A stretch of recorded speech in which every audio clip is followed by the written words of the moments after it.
There's a pattern that I keep noticing in conversations, especially at work with clients, and especially with people who did everything they were told was responsible. So these people are highly educated, they have very good jobs, they've avoided debt and saved what they could. And yet, almost without exception, the feeling is the same. There is this sense that no matter how carefully they behave, they're not getting ahead, and in some cases they feel like they're slowly falling behind. What's unsettling is that nothing obviously went wrong. The economy didn't completely collapse, and on the surface things look functional. It's just that the old advice of save your money, live within your means and be responsible, that no longer produces the favorable outcomes that it once used to.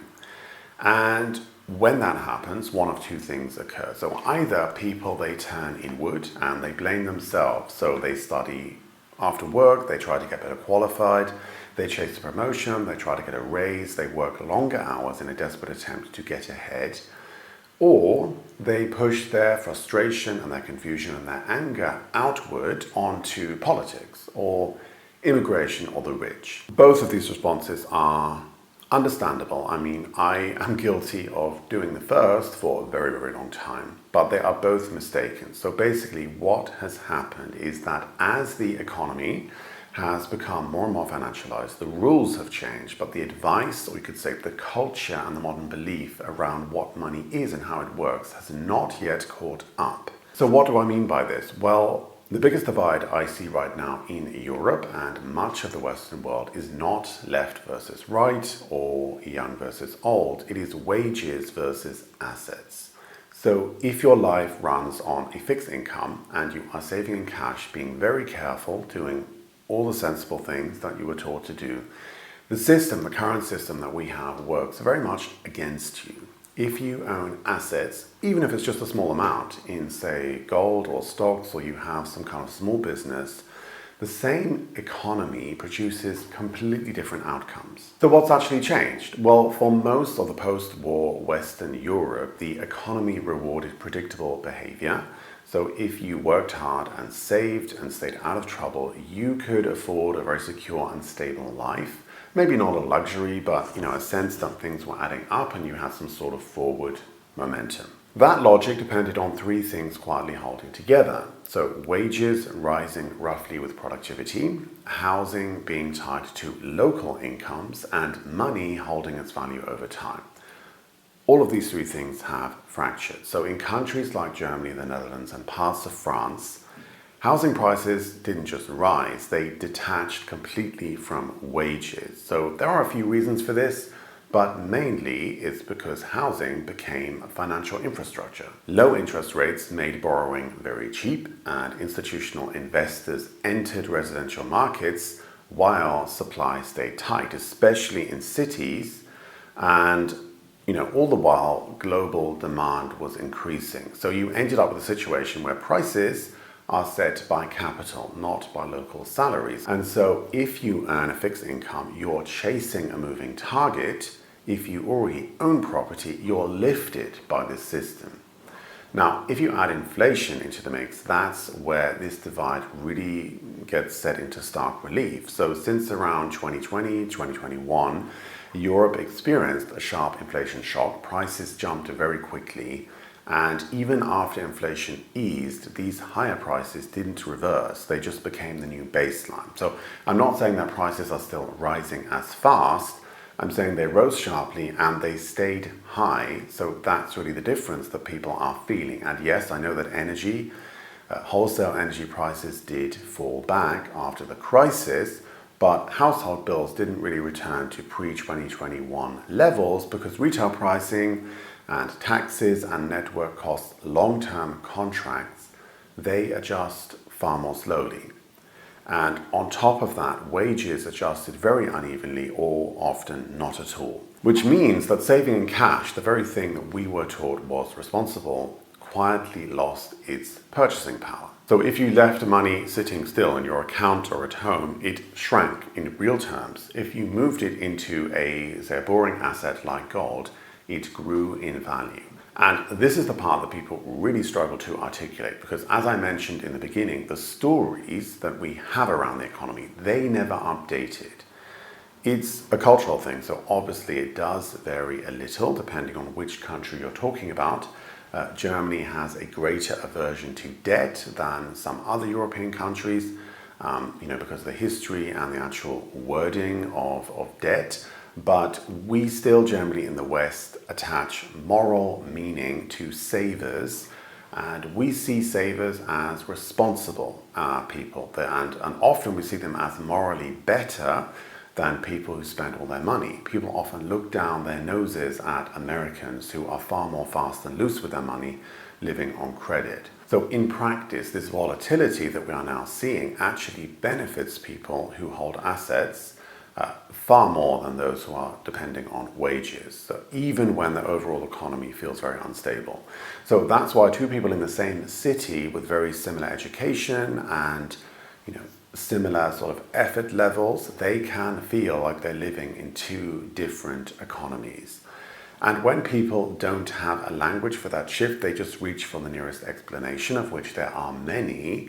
And at the moment, it's politics, it's immigration, and the elites. But these things, they are all downstream of this structural economic shift. And just to be clear, I'm not saying this as someone who's escaped the system or figured it all out. I'm still a salaried employee. I still live inside the same constraints that most people who are watching this do. But I also work very closely to money, especially to gold, and it gives me a very different perspective to most people.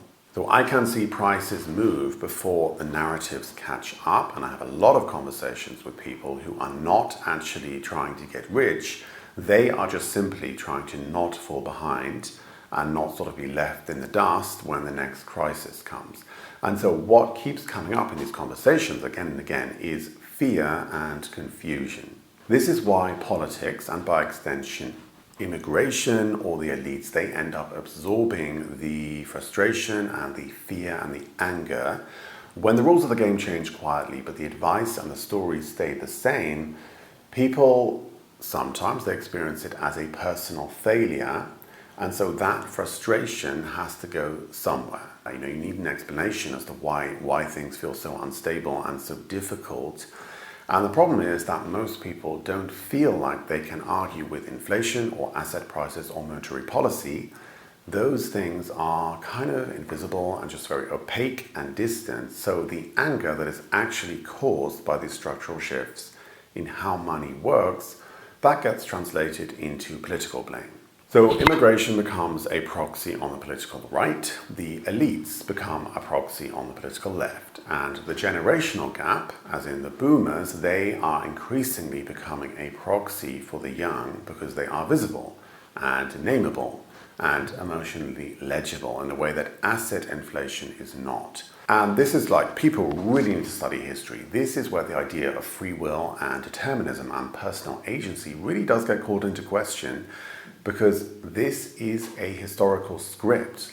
This script is running and it gets repeated over and over and over again. When structural economic shifts make life materially harder, but cognitively opaque, political anger is reliably redirected towards visible, narrativized enemies. And whether that's immigrants or some kind of outgroup, or it's the elites or landlords or capitalists, it changes depending on the ideological frame available. It's almost like this behavioral response that we are seeing now is just sort of encoded into our DNA. And a lot of these instances are really not that old. You've got the Bolsheviks in 1917, Mao Zedong in China, Weimar Germany, the 2008 financial crash. It's much easier to say someone took something from me than to say the value of money itself has changed and no one explained it. So this is why this debate gets so moral so quickly. People, they're not just arguing about policy, they are arguing about fairness and about effort and what kind of still counts. And so when these questions aren't answered clearly, politics becomes the arena where people try to force an answer. And so a lot of what looks like political polarization right now is actually economic disorientation. People are trying to make sense of why the ground feels less solid than it used to. And so the shift that I keep running into in my own work is that obviously cash, it no longer holds its value.